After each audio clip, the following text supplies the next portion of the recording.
Bismillahirrahmanirrahim. Assalamualaikum warahmatullahi wabarakatuh. Baik teman-teman sekalian, gimana kabarnya? Semoga teman-teman sehat semua di tempatnya masing-masing.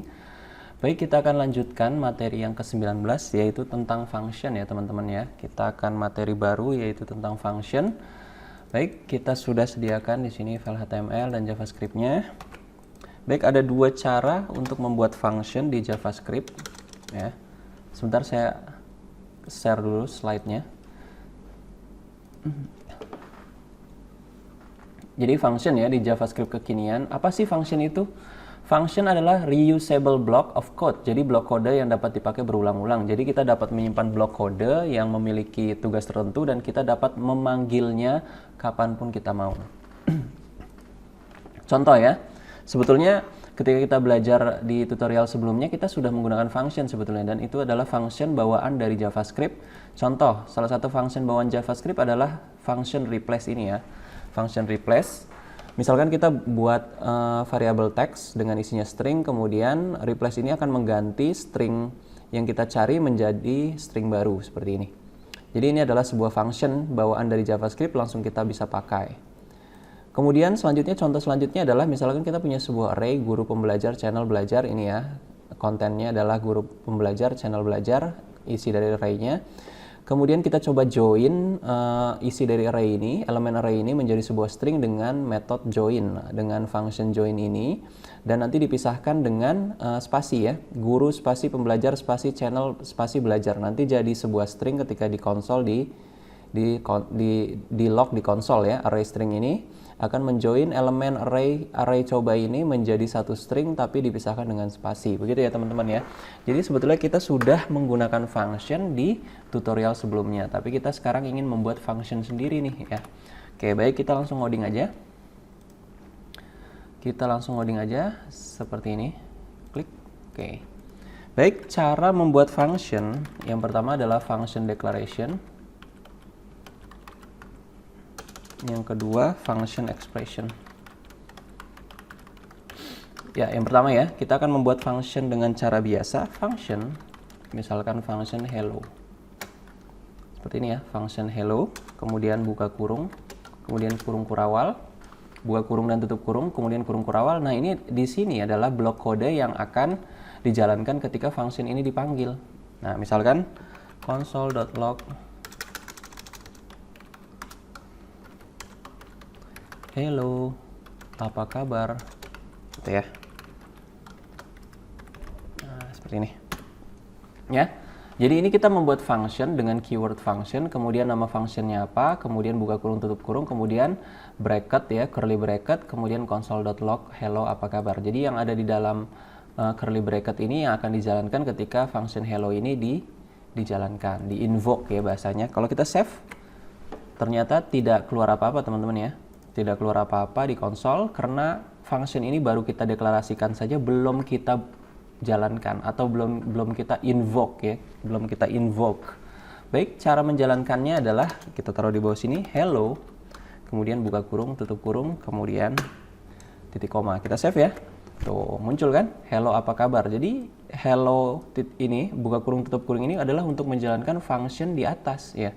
Function yang ini dijalankan dengan menggunakan hello, buka kurung, tutup kurung, kemudian kutip, titik koma, kemudian dia akan menjalankan isi dari function tersebut, function hello ini ya.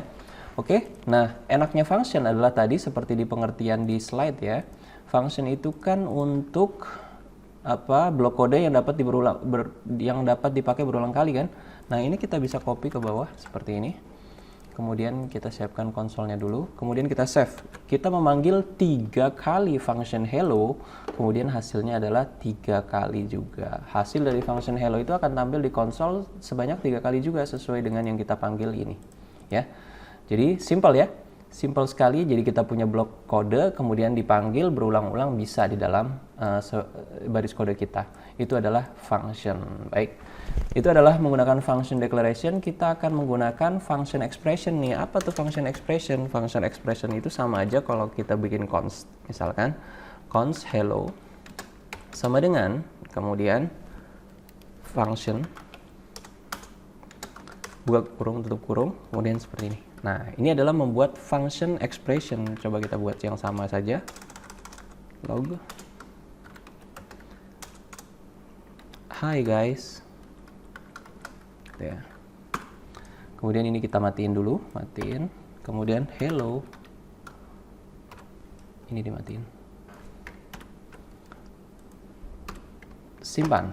Tuh, hi guys ya. Jadi yang jalan adalah function ini. Jadi kita bisa menggunakan keyword function, kemudian nama functionnya, atau menggunakan function expression ya. Function expression seperti ini. Jangan lupa kalau function expression harus pakai titik koma ya. Karena ini merupakan expression, titik koma belakangnya. Kemudian kita save, sama aja ya jalannya. Tapi bedanya adalah kita menyimpan function tersebut di dalam sebuah variabel hello ya. Tapi menjalankannya sama, yaitu hello buka tutup dan tutup kurung seperti itu. Oke, ini adalah function expression. Sebetulnya perbedaannya apa? Penggunaan function declaration dan function expression itu perbedaannya pada pada hoisting ya.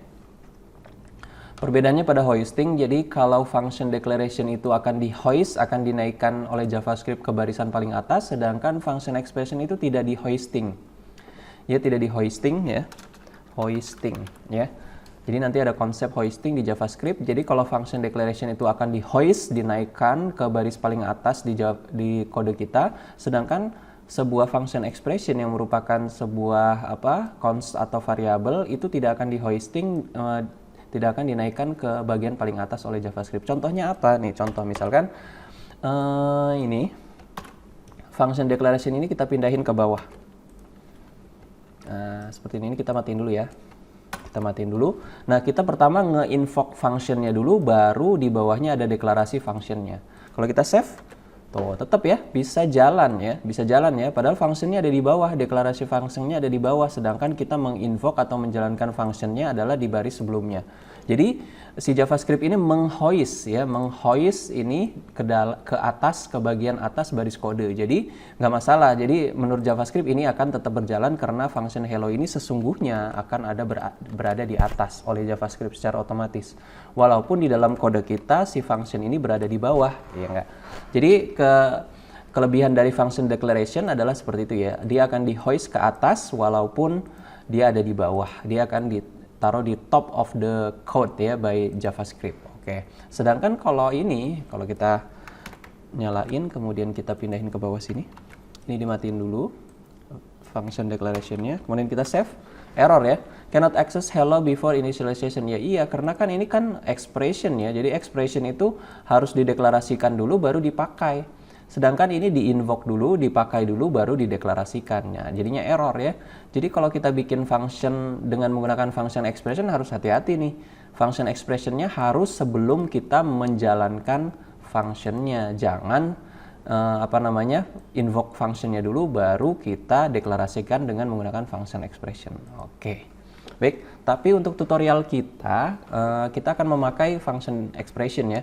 Karena kalau logika kita mengetik kode kan biasanya deklarasi dulu baru kita menginvoke ya, baru kita menjalankan sebuah kode ya. Kita deklarasikan dulu baru kita pakai, deklarasikan dulu baru kita pakai. Begitu kan logika yang kita pakai ketika kita menulis kode, bukan sebaliknya gitu. Jadi tidak masalah kita menggunakan function expression di kode kita selanjutnya karena lebih enak ya, lebih enak lihatnya lebih enak ya lihatnya seperti ini. Kita menggunakan const, kemudian nama constnya, kemudian functionnya seperti itu. Baik, itu adalah function declaration dan function expression. Baik, selanjutnya kita akan mengenal yang namanya parameter ya. Apa itu parameter? Kita hapus dulu. Kita bikin parameter dan argumen.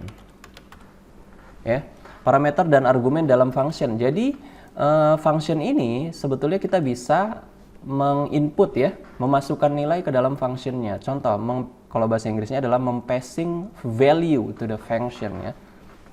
Jadi kita akan mempassing atau memberikan nilai kepada functionnya. Maksudnya apa? Nah, misalkan seperti ini, hello, kita tambahin di sini nama, misalkan. Di sini kita jadikan template string. Selamat siang, gitu kan, koma. Kemudian kita panggil variabelnya, variabel nama. Oke. Kemudian seperti ini ya, ini adalah sebuah parameter atau argumen, terserah mau pakai parameter kayak mau pakai argumen. Yang penting ini adalah kita bisa mempassing value ke dalam sebuah function, entah namanya parameter atau argumen, terserah ya. Kalian mau namain ini parameter atau argumen, yang penting adalah ini gunanya, parameter atau argumen ini gunanya adalah untuk mempassing atau menginput nilai ke dalam suatu function. Contoh, misalkan kita memasukin variabel nama ke dalam function ini. Kalau kita save, selamat siang undefined. Nah, undefined hello kita panggil variabel function hello tanpa menyematkan argumennya atau parameternya. Sedangkan di sini ada parameternya, makanya di sini undefined. Jadi nama ini belum terdefinisikan. Kita belum memasukkan parameter ketika kita menjalankan function hello ini di bawah. Berarti kita di bawah sini ketika kita panggil hello, kita tambahin nih parameternya. Parameter misalkan Agus gitu kan. Kita save. Tuh kan, selamat siang Agus. Jadi Agus ini akan dipassing, akan diinput ke dalam variabel nama ini, kemudian dicetak di template string ini. Jadinya hasilnya adalah selamat siang Agus, seperti itu ya. Oke, ini adalah cara mempassing nilai ke dalam suatu function. Oke, kalau itu kan cuma satu, kalau kita bisa dua nih. Lebih dari satu parameter atau argumen. Nama misalkan waktu. Selamat siang nama. Ya, siangnya kita ganti ya biar lebih dinamis. Jadi parameter ini bisa membuat sebuah function itu menjadi lebih dinamis ya. Seperti ini misalkan kita kasih $, kemudian di sini waktu. Nah, seperti ini. Nah, kemudian di Agus ini kan ada dua parameter ya. Ini ada dua parameter atau argumen, ini nama sudah. Ini lihat urutannya ya. Agus ini berarti variabel nama. Argumen nama ini yang pertama, berarti waktu ini argumen kedua, kita pisahkan dengan koma, kemudian waktunya misalkan pagi. Seperti ini, save. Jadinya selamat pagi Agus gitu ya. Jadi kita bisa copy ke bawah. Kita ganti namanya menjadi Andi misalkan. Ini misalkan malam ya. Kita save. Selamat pagi Agus, selamat malam Andi. Jadi itu ya, keistimewaan dari function adalah kita bisa menggunakannya berkali-kali dan bisa menggunakan argumen atau parameter, kemudian dia akan menjalankan berdasarkan parameter tersebut, seperti itu ya. Selamat pagi Agus, selamat malam Andi, seperti itu. Oke, ini yang penting urutannya ya. Yang penting urutannya, Andi ini, Agus ini di nama, pagi ini sama malam ini di waktu, seperti itu. Oke. Baik, itu adalah parameter dan argumen, mudah-mudahan paham ya. Baik. Kita juga bisa menambahkan nilai default. Contohnya apa? Nilai default itu adalah nilai ketika argumennya itu tidak dikasih apa-apa, tidak diberikan nilai. Misalkan contoh hello ini kan kosong, nggak ada argumennya. Kalau kita save, ini kan error ya, undefined. Nah, kita akan menambahkan nilai default di namanya dan waktunya. Nama, misalkan defaultnya adalah admin misalkan. Waktunya defaultnya adalah pagi misalkan. Kita save.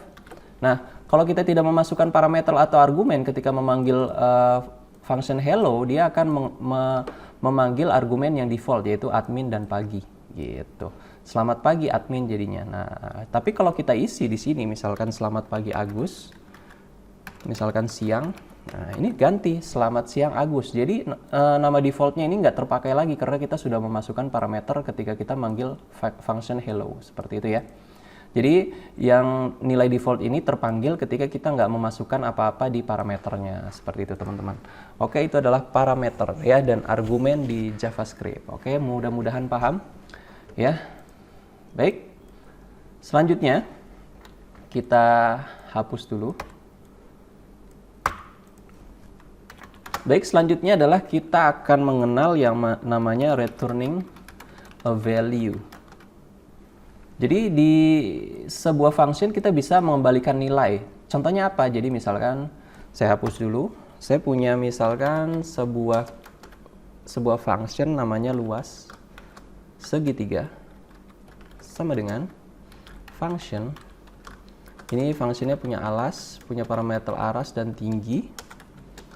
Kemudian di sini let luas misalkan sama dengan setengah kali alas kali tinggi ya. Nah, kemudian kita console.log luas seperti ini ya. Oke, kemudian kita invoke atau jalankan functionnya. Jangan lupa alasnya berapa, misalkan alasnya 10, tingginya 5 ya.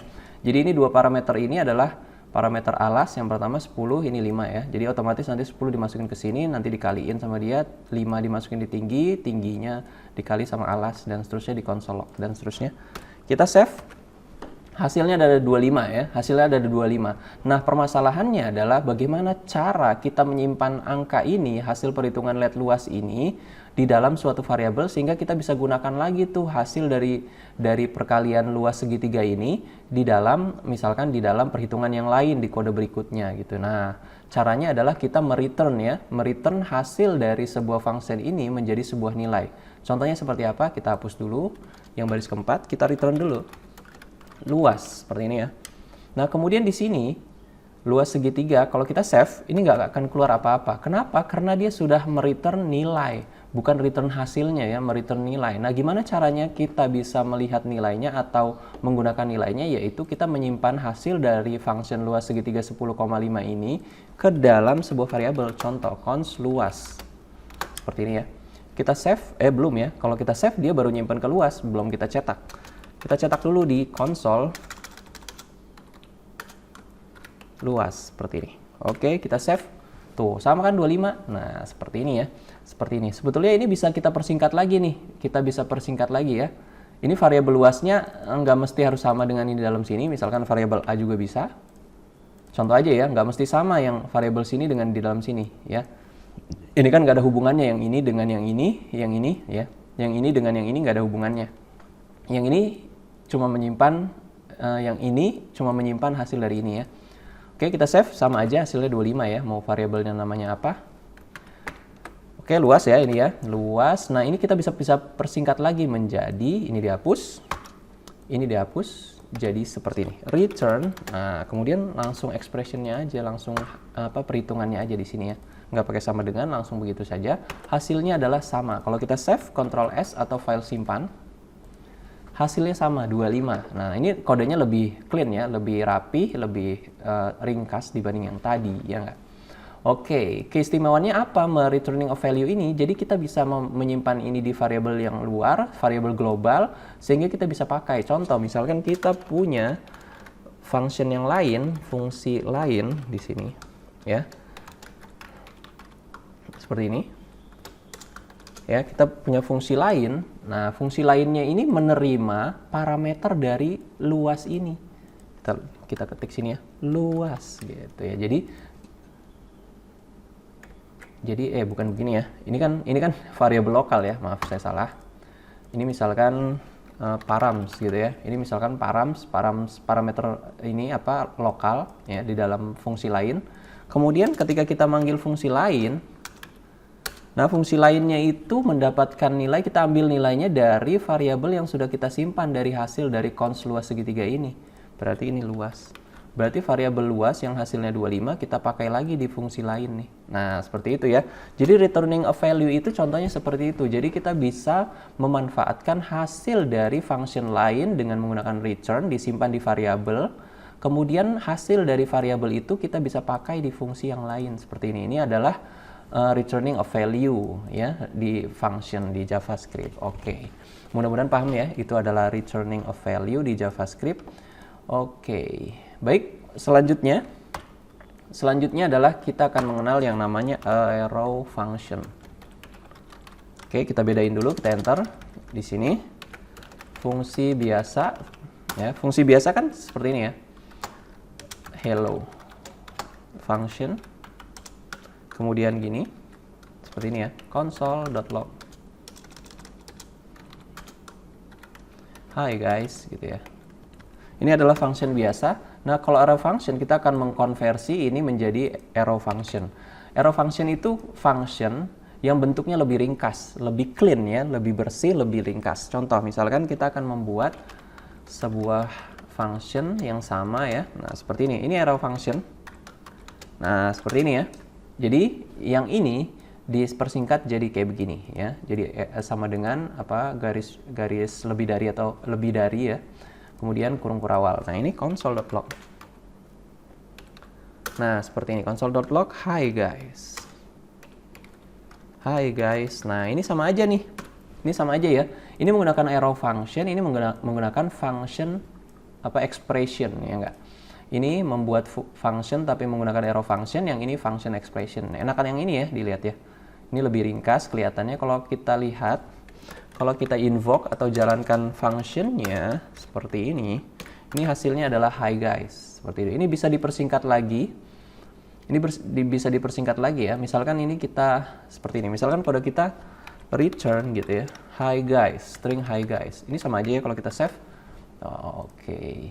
Return hi guys. Ini return ya, return of value ya. Jadi harus disimpan ke variabel. Kalau kayak gini, berarti kita bikin variabel hi. Sini console.log hi. Seperti ini ya, hi guys. Oke. Nah, ini bisa kita persingkat nih teman-teman ya. Ini bisa kita persingkat menjadi seperti ini. Nah, ya kan lebih asik kan? Tuh, ya ini dihapus. Nah, seperti ini ya. Jadi arrow function itu mempersingkat function kita menjadi seperti ini.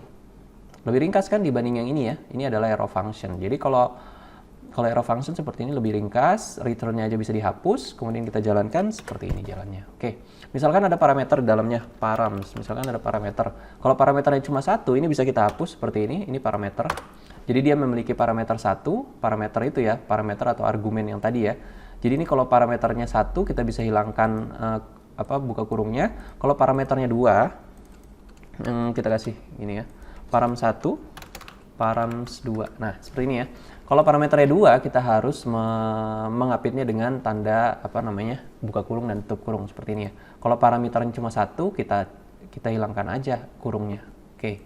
Itu ada arrow function ya, arrow function. Nah, teman-teman sekalian, di arrow function ini kita akan melakukan practice ya, atau latihan sedikit. Nah, mengkonversi sebuah function expression menjadi arrow function seperti ini ya. Ini function expressionnya, silakan teman-teman pause videonya. Teman-teman boleh melakukannya di code editor masing-masing. Di pause aja, silakan. Oke. Baik, kita coba bersama aja ya. Kita coba bersama. Kita akan merubah const hello ini menjadi sebuah arrow function. Const hello seperti ini ya.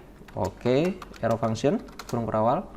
Kemudian ini bisa dipersingkat ya, seperti ini. Ini bisa dipersingkat menjadi langsung aja selamat pagi. Nah, ini ya lebih singkat.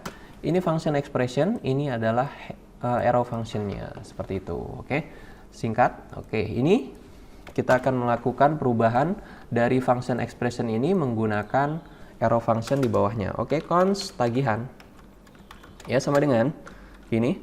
Parameternya ada berapa? Produk, pajak. Kemudian arrow function seperti ini. Ini tinggal di copy aja. Ini tinggal di copy aja, taruh di bawah seperti ini. Nah, ini dimatiin. Ini dimatiin dulu, yang di atas juga dimatiin biar kita kelihatan hasilnya. Kita lagi latihan arrow function. Ini udah dirubah ya. Dari yang ini kita rubah jadi arrow function. Lebih singkat sedikit ya. Oke. Kemudian kita jalankan, apakah jalan ya? Tagihan. Console.log aja biar kelihatan. Tagihan. Nah, apa ini? Oh, array ya. Ini kan karena kita lihat ini for-nya. Ini kan produk.length ya, berarti ini array nih. Berarti produknya array, berarti dia menerima array di sini. Di dalamnya misalkan array 100, 200, 300. Kemudian parameter kedua, ini parameter pertama sebuah array.